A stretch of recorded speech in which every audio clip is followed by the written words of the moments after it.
아시아는 쿠팡 상장, 이베이 인수 이후 국내 이커머스 시장은 어떻게 변할까?입니다. 유통산업 한태일 수석 애널리스트가 발표 진행해 주시겠습니다. 안녕하십니까. 한국신용평가 유통산업 담당 한태일입니다. 그동안 소매 유통시장에는 여러 가지 일들이 있어 왔는데요. 그 중에서도 쿠팡 상장과 이베이 코리아 인수는 큰 변화가 아니었나 싶습니다. 오늘은 이후 국내 이커머스 시장은 어떻게 변할까에 대한 이야기를 하고자 합니다. 아직도 시장은 재편 중에 있고 불확실성도 큰 상황이지만 지금 시점에서 한번 정리하고 넘어갈 필요가 있다는 생각입니다. 컨텐츠는 크게 4가지로 구성해 보았습니다. 우선 국내 해외 이커머스 시장의 전반적인 현황을 살펴보았고요. 다음 장에서는 보다 세부적으로 업체별 포지셔닝과 전략을 말씀드리고자 합니다. 이어서 흔히 이야기되는 소비 패턴의 변화가 공급 측면에 미쳤던 영향과 예상 가능한 대응 방안은 무엇이 있는지를 담아보았습니다. 마지막으로 이러한 시장 상황 속에서 당사의 신용도 판단 기준을 제시하고자 합니다. 첫 번째, 국내 해외 이커머스 시장입니다. 전체적으로 글로벌 이커머스 시장은 국내 시장과 유사한 모습을 보이고 있는데요. 성장 속도는 20% 내외로 빠른 편이고 경쟁 강도는 전반적으로 치열합니다. 비대면 소비라는 것은 특정 국가에서만 나타나는 현상은 아니었습니다. 성장률은 과거 대비해서는 조금 둔화되고 있는데 중국과 같이 시장 규모가 큰 나라의 온라인 침투가 이미 많이 진행되었기 때문인 것으로 보입니다. 그렇다 하더라도 20% 내외의 성장률은 무시할 수 없는 속도입니다. 국가별 이커머스 시장 규모는 중국이 2010조 원, 미국이 930조 원으로 가장 크고 한국은 159조 원으로 글로벌 5위에 해당합니다. 시장 규모로만 보면 우리나라가 작은 편이지만 GDP 대비 시장 규모나 온라인 침투율이 높은 편에 해당합니다. 국가별 경쟁국 구도를 살펴봤습니다. 분석 대상은 시장 규모가 가장 큰 5개 나라에 성장률이 매우 높은 인도를 추가하였습니다. 가장 큰 특징은 상위 3사의 점유율이 높다는 것인데요. 특히 중국의 경우 상위 3사 합산 점유율이 90%가 넘어가는 것을 볼 수 있고요. 미국, 인도, 일본도 50%가 넘습니다. 이는 이커머스 업체들 대부분이 마켓쉐어를 가장 중요시 여기고 있기 때문입니다. 마켓쉐어 확보가 선행되어야 또 다른 수익 창출의 기회로 연결될 수 있고 고정비 부담을 넘어서는 시점에는 수익성 개선도 빠르게 이루어질 수 있습니다. 한번 상위 궤도에 진입하게 되면 하위 업체와의 경쟁력이 점점 벌어지는 플랫폼 사업의 특성도 볼 수 있습니다. 이를 가장 먼저 시행했던 아마존과 알리바바가 미국, 유럽, 일본, 인도 등의 주요 시장의 상당 부분을 점유하고 있습니다. 다행스럽게도 국내 시장은 이들의 목표가 되지 않았습니다. 따라서 한국에서는 로컬 업체들 간의 자체적인 시장이 형성될 수 있었습니다. 대신 상위 3사 점유율이 낮고 경쟁 강도가 높습니다. 중국은 시장 규모가 가장 클 뿐만 아니라 온라인 침투율이 40%가 넘습니다. 미국이 아직 10% 초중반대인 점을 감안하면 상당한 수준입니다. 온라인이 오프라인 소비 비중을 넘어서는 가장 첫 번째 나라가 될 것으로 예상이 되고요. 온라인 시장이 어디까지 오프라인을 잠식할 수 있는지에 대한 글로벌 척도로도 볼 수 있습니다. 이러한 성장 기반에는 중국만의 특수성이 있습니다. 중국에서는 구걸도 QR코드로 한다는 말이 있는데요. 신용카드 보급이 활발하지 않았던 중국에서 알리바바가 QR코드나 알리페이를 통한 신용거래 수단을 제공해 주었습니다. 온라인 거래 자체의 편의성에 신용거래 편의성이 더해지면서 이커머스가 빠르게 성장할 수 있었습니다. 업체별 수익 구조를 간단히 말씀드리면 알리바바는 커머스에서 수수료를 받지 않는 대신에 광고나 마케팅 수익에 의존하고 있는데요. 커머스는 사람을 모으는 수단으로 활용하고 이를 통해 다양한 영역으로 수익 모델과 사업을 확장했던 대표적인 사례입니다. 시장 2위 업체인 징동닷컴은 조금 다릅니다. 물류와 배송에 대규모 자금을 투입해서 규모의 경제를 통한 수익 창출을 목표로 하고 있습니다. 직내입 사업 특성상 비용 부담이 큰 편이어서 오랜 기간 적자가 계속되어 왔었고 연간 총 거래액이 300조 원이 넘어가는 2019년 들어서야 흑자로 전환할 수 있었습니다. 국내 업체와 비교를 하자면 알리바바는 네이버, 징동닷컴은 쿠팡과 유사하다고 볼 수 있습니다. 미국은 이커머스 시장 규모가 세계 두 번째로 크지만 아직 침투율이 높지 않습니다. 이는 다시 말하면 성장 여력이 많이 남아있다고도 볼 수 있습니다. 아마존이 미국에서 약 40%의 점유율로 온라인 시장을 지배하고 있는데요.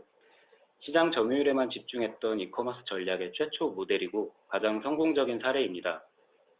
수익 구조를 살펴보면 원래 영업이익 대부분이 AWS, 클라우드 사업에 많이 의존하고 있었는데 2019년 이후에는 커머스 사업에서의 이익 규모도 확대된 것으로 나타나고 있습니다. 직매입 사업의 수익성 부담을 시장 지배력으로 극복하고 있습니다. 하지만 아직까지 월마트가 미국 최대 유통업체입니다. 오프라인 매장을 배송 거점으로 활용해서 온라인 소비에 성공적으로 대응하고 있는데요. 아마존과의 규모 격차가 최근에 빠르게 좁혀지고 있는 추세이긴 하지만 자체적인 매출 성장이나 영업 수익성이 안정적인 모습을 유지하고 있습니다. 이제 국내 시장을 보도록 하겠습니다. 2020년 기준 국내 이커머스 시장 규모는 159조 원, 침투율은 33.6%입니다. 상대적으로 규모는 작지만 침투율 기준으로는 세계에서 두 번째로 높습니다. 인터넷 강국으로서의 제반 인프라 환경과 높은 인구 밀도, 빠름을 추구하는 국민들 성향 등이 이커머스 발달에 유리하게 작용했습니다. 경쟁 강도는 높은 편입니다. 시장 참여자도 많은 편이고 점유율도 고르게 분포되어 있습니다. 최근 3년간 유통업체 영업이익이 줄어드는 모습만 봐도 경쟁 강도를 대략적으로 확인할 수 있습니다. 최근에는 상하위 업체 간 격차가 벌어지는 모습인데요. 2020년 상위 3사의 마켓시어가 43.6%까지 늘어났습니다. 글로벌 주요 국가의 평균이 50% 내외였던 점을 감안하면 최근 국내 시장도 글로벌 시장을 닮아가고 있다고 할 수 있습니다. 인프라 구축에 선제적인 투자를 했던 업체와 그렇지 않은 업체 간의 경쟁력 차이가 이번 코로나19를 통해서 드러났던 것으로 보이고요. 이러한 차이는 앞으로 더욱 벌어질 것으로 예상합니다. 시장 성장은 계속될 것으로 보고 있습니다. 한번 온라인으로 넘어간 소비는 돌아오기 어렵다는 업계의 우려를 증명하듯이 2021년에도 온라인 거래액은 여전히 빠른 속도로 증가했습니다. 과거 수년간 국내 민간 소비 증가율이 높지 않았던 점을 생각해보면 이러한 성장은 전체 소매 시장의 성장이라기보다는 오프라인 시장의 잠식을 의미합니다. 잠식이 계속되다 보면 결국에는 온라인이 오프라인 매출을 넘어서는 날이 올 수 있는데요. 이미 중국이 1, 2년 내에 온라인 소비 비중 50%를 달성할 것으로 예상이 되고 국내 이커머스 환경도 중국 대비 크게 뒤처지지 않는 점을 감안하면 소비 중심이 온라인으로 완전히 넘어간 상황에 대한 대비가 필요하다고 생각합니다. 시장을 선점하기 위해서 또는 마켓시어를 방어하기 위해서 각 업체들이 추진했던 전략들을 모아봤는데요. 인수합병 사례가 21년 상반기에 급격하게 늘어난 것을 확인할 수 있습니다. 수익 창출을 위해서는 사업 확장이나 시너지가 필요하기 때문에 이러한 기조는 앞으로도 지속될 것으로 예상합니다. 그렇다면 각 업체별로 현재 취하고 있는 포지셔닝과 향후 전략은 무엇인지에 대해서 살펴보도록 하겠습니다. 첫 번째로 네이버입니다. 국내 최대 검색 포털이자 가장 큰 마켓플레이스라고 할 수 있습니다. 잠재 소비 인구가 상시 유입되는 데다가 경쟁업체의 매출 일부가 수수료 형식으로 네이버 매출에 포함되기 때문에 시장이 성장하는 한 네이버도 같이 성장할 수 있습니다. 2020년 가장 큰 거래 규모를 확보하고 있고요. 형식은 오픈마켓, 주된 수익원은 광고, 마케팅 수익이어서 영업 수익성도 우수합니다. 기본적인 사업 형태나 수익 구조가 알리바바와 유사한 것을 볼 수 있습니다. 검색 포털 이외에도 네이버 페이, AI, 빅데이터 등의 네이버가 선택할 수 있는 무형의 진입장벽 요소들이 많습니다. 유리한 사업 모델을 보유하고 있기 때문에 이를 더욱 강화하는 쪽으로 집중할 가능성이 큽니다. 물류나 MD 등의 커머스 자체의 역량은 부족한 편인데 이를 직접 보강하기보다는 대한통운이나 섹타컴과의 제휴를 통해서 해결해 나갈 계획입니다. 다음은 쿠팡입니다. 온라인 소비에 집중하는 순수 유통 채널이라는 점에서 네이버와 차이가 있습니다. 2013년 설립 이후 저가격 정책과 물류 인프라 투자를 계속해왔기 때문에 이커머스 자체로서의 경쟁력이 우수합니다. 2020년 비대면 소비가 폭증할 때 준비가 가장 잘 되어 있었고 국내에서 쿠팡을 대체할 수 있는 채널도 많지 않았습니다. 코로나19가 쿠팡에게만큼은 커다란 기회로 다가왔습니다. 이어서 21년에는 뉴욕 증시 상장을 성공적으로 마무리하였는데요. 약 4조 원의 증시 자금이 유입되면서 약점으로 지적되어 왔던 자금 여력이나 지속 가능성에 대한 문제를 상당 수준 보완할 수 있었습니다. 향후 전략도 공격적일 수밖에 없다고 봅니다. 높게 평가된 기업 가치에 상응하는 시장 지배력을 보여줘야 되기 때문입니다. 공격적인 전략은 결국 매출 성장, 영업 적자, 카펙스 부담으로 나타날 것인데요. 실제로 21년 1분기 쿠팡의 영업 적자가 3천억 원으로 다시 확대되었고 매출은 60%가 넘는 높은 성장을 보여주고 있습니다. 쿠팡의 이런 전략은 유통시장 전반의 부담을 가중시킬 것입니다. 먼저 살펴본 네이버가 온라인 집객력에 경쟁력이 있다면 쿠팡은 물류와 배송에 특화된 경쟁력을 보이고 있습니다. 양사 모두 오랜 기간 쌓아온 사업 역량이기 때문에 다른 업체가 단기간에 이들을 뛰어넘기는 쉽지 않습니다. 따라서 국내 이커머스 시장에서 양사의 시장 지위는 앞으로도 계속될 것으로 보입니다.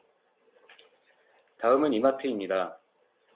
이마트는 기본적으로 오프라인 유통업체입니다. 온라인 시장이 대형마트 사업에 본격적인 영향을 준 게 2018년이었고 이마트는 2018년 말 ssg.com 설립으로 대응했습니다. 오프라인 유통업체들 중에서는 대응이 빠른 편이었지만 이커머스 업체에 대비해서는 늦은 출발이었습니다. 쓱닷컴의 설립 이후 성장률은 좋은 편인데요. 거래액 성장률이 시장 평균을 넘고 있고 영업 적자 비중은 줄어들었습니다. 다만 아직 규모 측면에서 상위 사업자에 크게 미치지 못하고 있습니다. 자체적인 사업만으로는 늘어나는 온라인 소비를 모두 담기에는 한계가 있습니다. 그래서 이마트가 선택한 방법은 이베이 코리아 인수였습니다. 이베이 코리아가 운영하고 있는 G마켓과 옥션에서의 연간 거래액이 약 20조 원에 달하는데요. 단순 합산할 경우 이마트는 온라인과 오프라인을 통틀어서 가장 많은 거래액을 확보하게 됩니다. 문제는 불확실성입니다. 온라인 특성상 거래액 규모나 공급업체, 소비자, 멤버십 등의 사업 기반이 유동적입니다. 20조 원의 거래액을 인수 이후에도 유지할 수 있을지 보장할 수 없습니다. 2016년 월마트의 Z닷컴 인수 실패 사례가 플랫폼 인수에 따르는 리스크를 보여주고 있습니다. 인수자금 3조 원도 부담이긴 합니다만 본사 건물 유동화, 스타벅스 커피 코리아 지분 인수, 그리고 최근 기사 나온 ssg.com 상장 등을 통해서 이러한 재무 부담을 완화할 계획입니다. 관건은 인수 이후의 성과입니다. 거래 규모가 유지되고 ssg.com과의 시너지를 통해서 이커머스 영향력이 유의미하게 확대된다면 근본 인수는 디지털 전환의 중요한 시발점이 될 것이고 그렇지 않을 경우에 기존 주력 사업에서의 커다란 기회비용으로 남을 수 있습니다. 그래서 당사는 이마트를 국내 이커머스 시장에서 경쟁 지위가 유동적인 상위 사업자로 보고 있습니다. 롯데쇼핑과 홈플러스는 같이 말씀드리겠습니다. 양사 모두 디지털로의 전환이 더디게 진행되고 있습니다. 롯데온은 성장률이 낮고 홈플러스는 거래 규모가 작습니다. 이커머스 시장에서 양사의 존재감이 좀처럼 드러나지 않고 있습니다. 적극적으로 투자하지 못하는 이유는 이미 가지고 있는 차익 부담이 많기 때문일 것입니다. 롯데쇼핑은 계열 사업 재편 과정에서 차입금이 확대되었고 홈플러스는 인수금융 차입금의 상환 부담을 안고 있습니다. 오프라인 매장을 최대한 활용해서 투자 부담을 최소화하겠다는 전략은 양사가 동일합니다. 다만 온라인과 오프라인의 집객력, 즉 어떻게 사람을 모을 수 있을 것인가가 중요한데 여기에 대해서는 아직 구체적인 전략을 확인할 수 없습니다. 오프라인 매장이 이커머스 측면에 가치가 있다는 것은 분명합니다. 아마존과 알리바바 모두 오프라인 매장 인수에 수십조 원의 자금을 사용한 바 있고 월마트 또한 보유 매장을 활용해서 온라인 소비에 성공적으로 대응하고 있습니다. 현 수준의 신용도 방어를 위해서는 재무구조를 안정화하는 것뿐만 아니라 보유하고 있는 매장의 장점을 충분히 살려서 중장기 성장 동력을 확보하는 것이 필요하다고 생각합니다. 그 외 중소형 이커머스의 업체별 근황을 간략하게 말씀드리겠습니다. 마켓컬리, 11번가, 티모니, 쿠팡에 이어서 올해 또는 내년 상장을 목표로 하고 있고 카카오가 최근 지그재그를 인수하고 카카오 커머스와의 합병을 했습니다. 남성 패션 부분에서 높은 성장성과 수익성을 보여주고 있는 무신사도 최근 스타일쉐어와 29cm를 인수하면서 외형을 확장하였고 2023년 상장을 목표로 하고 있습니다. 성장성이 뚜렷한 업체, 계속된 적자로 자금이 필요한 업체, 제반 사업 기반을 통해 커머스 역량을 강화하고자 하는 업체들 간의 이해관계에 따라서 향후 인수합병과 사업 제휴 등이 계속될 것으로 보고 있습니다. 소비와 공급 패턴은 서로 영향을 주고받는 관계에 있습니다. 이커머스 플랫폼이 생겨나면 소비가 온라인으로 이동하고 여기에 대응해서 공급 채널은 다시 다양한 형태로 변화하는데요. 다음 장에서는 이커머스가 야기한 공급 측면의 추가적인 변화는 무엇이 있는지 각 유형별 흐름이 수익 구조에 미치는 영향에 대해서 살펴보겠습니다. 최근 제조업체가 자체 온라인 채널을 통해 판매 라인을 구축하거나 구독 형태로 판매 방식을 변경하는 사례가 늘고 있습니다. D2C라는 것은 제조업체가 유통 단계를 거치지 않고 직접 판매하는 방식인데요. 오프라인 매장을 직접 낼 수도 있겠지만 온라인몰 형식이 더 유리합니다. 이를 통해 제조업체는 유통 마진을 절감하고 판매 채널을 다변화할 수 있습니다. 더 나아간 개념인 구독 경제도 알아볼 필요가 있습니다. 렌탈과 정기 배송과 같은 방식을 통해서 기존 상품 판매의 개념을 멤버십으로 바꾸는 것인데 리스와 개념이 중첩되기도 하지만 유지나 보수 등의 관리 서비스를 제공해 주는 것이 차이라고 할 수 있습니다. D2C와 구독경제 모두 유통사업자에게 불리합니다. 소비자가 직접 제조업체로부터 구매하거나 반복 구매가 이루어지는 순간 유통업체의 역할과 비중이 감소하기 때문입니다. 기존에 있던 오프라인 매장은 제품 설명이나 시연에 활용되는 공간, 즉 B2B 사업으로 대체될 수 있습니다. 최근 중고거래의 성장이 무섭습니다. 합리적인 소비에 대한 인식이 확산되면서 중고거래는 더 이상 경제적 결핍에 따른 것으로 인식되지 않습니다. 최근에는 중고거래 자체를 즐기는 사람도 많아지고 있습니다. 이 역시 유통업체 입지를 좁게 만드는데요. 제품의 라이프 사이클이 늘어난다는 것은 제품 구매의 감소로 이어지기 때문입니다. 다만 이를 기회로 활용할 여지도 있습니다. 중고거래 특성상 플랫폼 체류 시간이 길기 때문에 이를 내재화할 수 있다면 이커머스 집객력을 높일 수 있습니다. 중국과 일본에서는 상위 이커머스 업체 대부분이 중고거래 플랫폼을 운영하고 있습니다. 국내에는 아직 중고 시장 진출이 본격적으로 이루어지고 있지 않지만 시장 성장이 가시적으로 나타나고 있고 이커머스와의 연계성도 높기 때문에 향후 업체들의 전략적 활용 방안을 지켜볼 필요가 있습니다. 2020년 코로나19 속에서 특히 증가한 분야가 배달 서비스입니다. 온라인과 모바일을 통한 음식 서비스의 거래액은 2017년 2.7조 원에서 2020년 17.3조 원으로 증가했습니다. 이커머스 업체의 경우 배달 시장 진출 요인이 있습니다. 배달 인력과 인프라를 배송에 활용할 수 있고요. 배달 플랫폼을 보유함으로써 소비자 락인을 유도하거나 플랫폼 간 판촉 연계가 가능합니다. 다만 국내 시장 상황상 신규 진입을 위해서는 수익성 부담을 감내해야 할 것으로 보이는데요. 1위 사업자인 배달의 민족 점유율이 매우 높은 편인데다가 쿠팡이 최근 판촉 강도를 높이고 배달 수수료도 비싸게 책정하면서 업계 전반의 수익성 부담이 높아졌습니다. 진행되고 있는 요기요 인수가 마무리되면 요기요 또한 이러한 경쟁에 참여할 가능성이 있습니다. 마지막으로 유통업체 신용도를 어떻게 볼 것인가에 대해서 말씀드리겠습니다. 우선 당사는 소매 유통산업의 전망을 비우호적으로 보고 있습니다.